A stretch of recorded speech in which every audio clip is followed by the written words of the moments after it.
جماع کی وجہ سے بدنہ کے وجوب کی شرائط فقہا نے کیا نقل کی ہے؟ چنانچہ جماع کی وجہ سے بدنہ اونٹ یا گائے واجب ہونے کی فقہا 4 شرطیں نقل کرتے ہیں۔ نمبر 1، جماع کا تحقق وقوف عرفہ کے بعد ہو۔ نمبر 2، طواف زیارت سے پہلے جماع کیا ہو۔ نمبر 3، جماع کرنے والا شخص عاقل بالغ ہو۔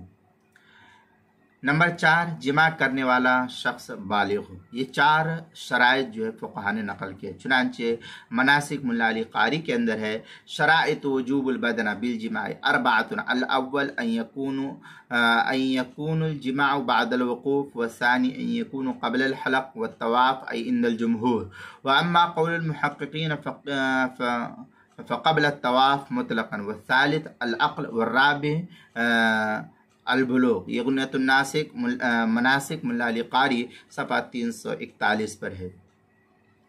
آگے مزید ہے کہ کبھی جماع کے علاوہ جنایت کی وجہ سے بھی بدنہ واجب ہوتا ہے، جیسے طواف زیارت بحالت حیض و نفاس یا بحالت جنابت کرنے کی وجہ سے، مگر اس کا تعلق جماع سے نہیں ہے۔ چنانچہ غنیۃ الناسک کے اندر ہے وَلَوْ طَافَ لِلزِّيَارَةِ جُنُبًا أَوْ حَائِضًا أَوْ نُفَسًا كُلُّهَا أَوْ أَكْثَرَ۔ اس طریقے کی عبارت غنیۃ الناسک صفحہ 272، البحر الرائق جو کوئٹہ کا چھپا ہوا نسخہ اس کے پہلی جلد صفحہ 18، کتاب المسائل تیسری جلد صفحہ 194 عنوان ہے جماع کی وجہ سے بدنے کے وجوب کی شرائط۔